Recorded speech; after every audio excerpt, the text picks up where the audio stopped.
Good evening, ladies and gentlemen, and welcome to a very, very short edition of This Week in UGA Football. I am one half of the host team. You guys know me. Sometimes I get called Dinklage on other shows, and Fingers on other. Me, I'm just some dude. But tonight I'm here to talk to you about what is becoming quickly a human interest story here in the 405, Oklahoma City.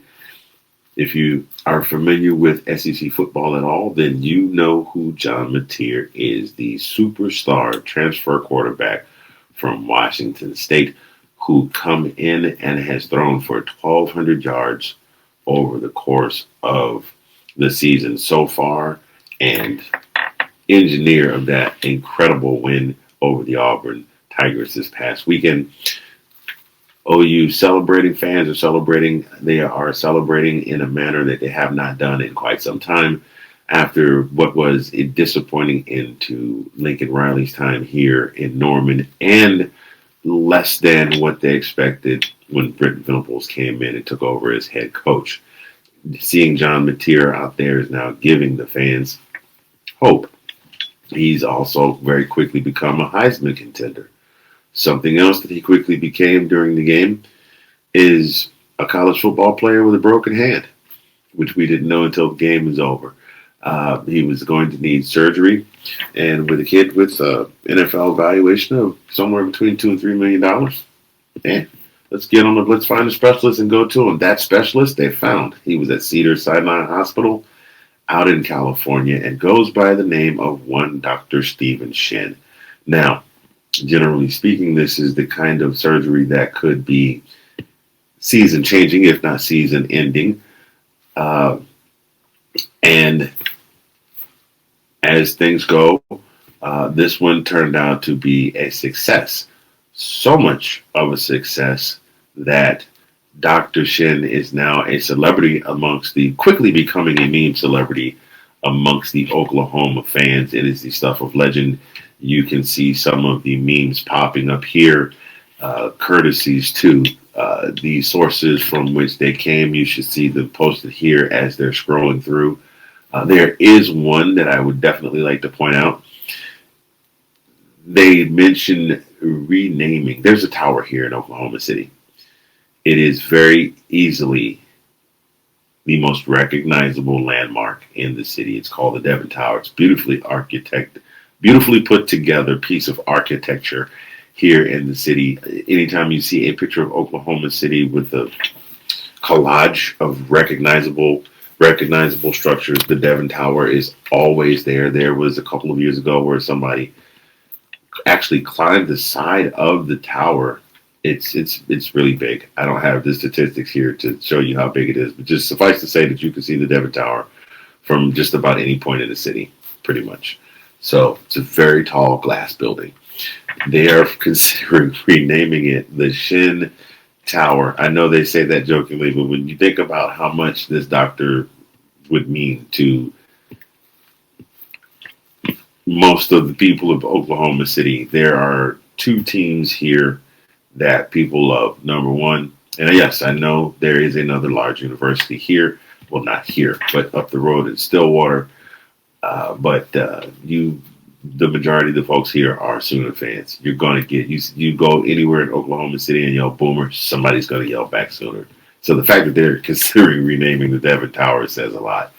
But what is going on here with OU is they are looking at potentially starting sophomore Michael Hawkins. You guys remember Michael Hawkins from last year. Jackson Arnold was thinking up the joint. They said, hey, let's play this kid here. He can't be that bad.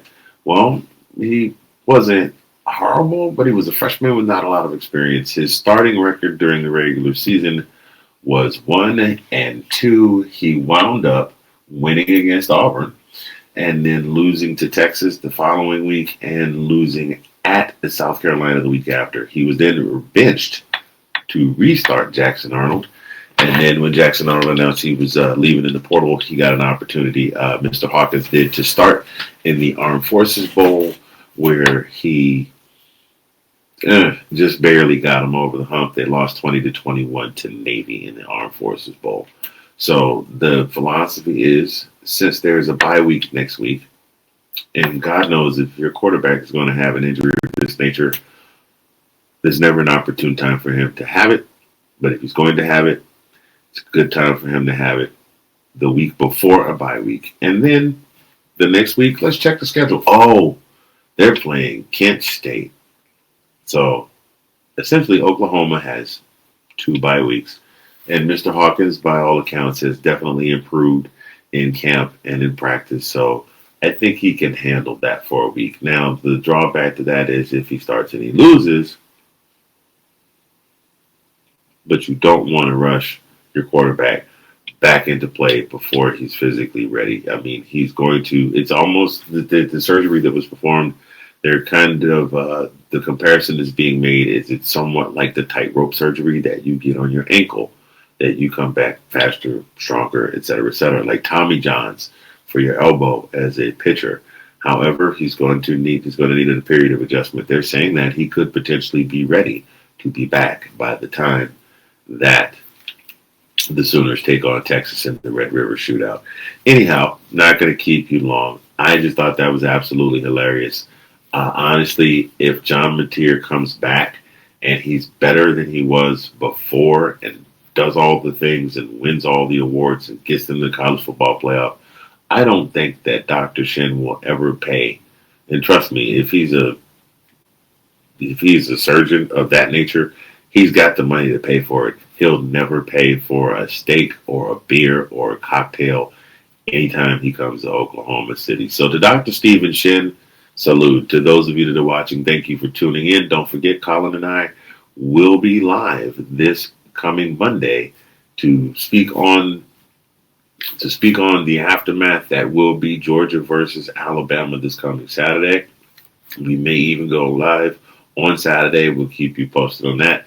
Matter of fact, do yourself a favor. Hit the subscribe button, the one that says receive all. And when we go live, that way you won't miss it. We will be back. You guys have a great rest of your evening. From Zagnip Studios in the 405. Good night, and go Dogs.